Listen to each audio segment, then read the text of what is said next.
नमस्कार, मेरो नाम लालचन्द्र चौधरी।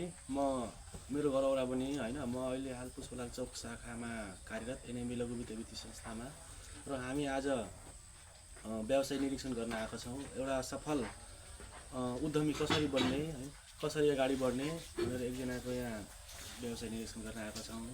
त्यसको सानो छोटो एउटा उहाँले आफ्नो सफलताको कथा भन्न गइराख्नु भएको छ।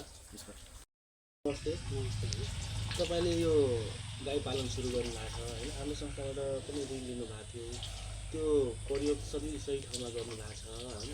अनि तपाईँले यो कसरी सुरुवात गर्नुभयो, अनि कतिको फाइदा भइरहेछ होइन, र तपाईँले हाम्रो एनएमबी लघु वित्तप्रति कस्तो धारणा छ?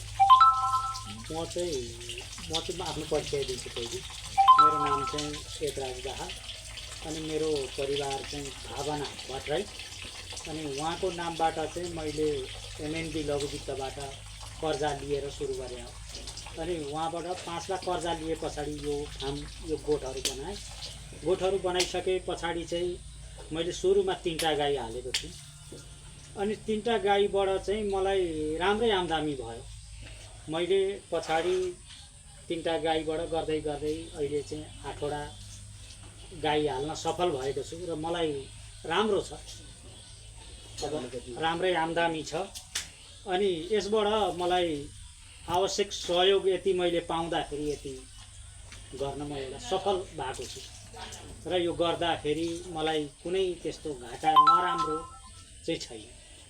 अहिले तपाईँको दैनिक कति लिटरको दुध बेचिराख्नु भएको छ? अहिले म 50 देखि 60 लिटर दुध बेच्दैछु। कतिवटा गाई अहिले बितिराख्नु? अहिले 7 माउ छन्, तर अहिले गाईलाई खानाको अलिकति ब्यालेन्स, घाँस परालको अलिकति समस्या भएकोले अलिकति सकिएको छ। त्यसले गर्दाखेरि चाहिँ अलिक कम्ती छ।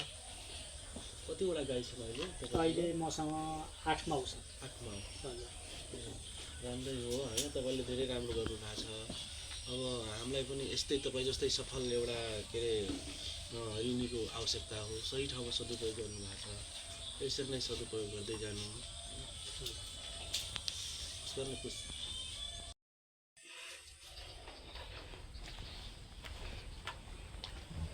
मैले चाहिँ सुरुमा यो गाईबाट सुरु गरेँ। यो चाहिँ मैले पहिला बेचेँ, कोरलो माउ गाई बिहाको हो। यो अहिले ब्याउने छ, दुध पनि दिँदैछ। अनि योबाट सुरु गरे पछाडि मैले फेरि दोस्रोमा यो गाई ल्याएँ। यो गाई पनि पहिला बेचे नै हो। अनि योबाट सुरु गरेँ। अनि यो सुरु गरे पछाडि अर्को एउटा तेस्रो ल्याएको थियो, त्यो चाहिँ गाई मऱ्यो। अनि मरे पछाडि चाहिँ मैले फेरि यो गाई ल्याएँ। अनि यी 3टाबाट मेरो सुरु भएको हो। यो अहिले ब्याउने छ। यो मङ्सिर 10 गते यसको महिना पुग्छ।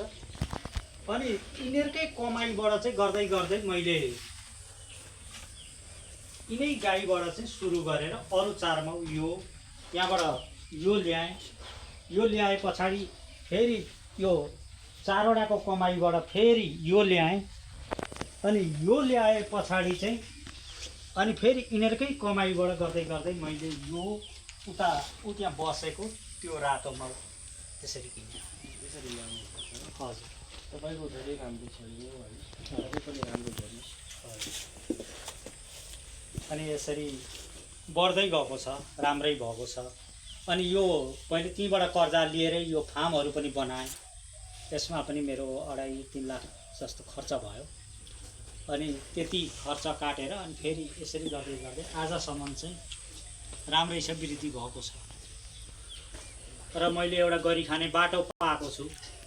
मलाई अब यसले चाहिँ अहिले मैले काहीँ जागिर खोज्नुपर्ने, मैले जागिर नपाएकोमा त्यस्तो मलाई बिस्मत छैन।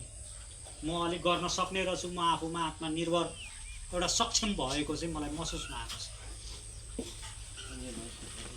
अनि तपाईँ यो के सन्देश छोड्न चाहनुहुन्छ हाम्रो? म चाहिँ धेरै धेरै धन्यवाद दिन्छु, किनकि मैले योभन्दा अगाडि कहीँबाट त्यसरी कर्जा लिएर कुनै ब्याङ्कले मलाई यसरी सहायता गरेर यसरी मलाई बाटो देखाएको थिएन। जुन चाहिँ एनएमबी लघु वित्तबाट चाहिँ मैले एउटा मार्ग पाएँ।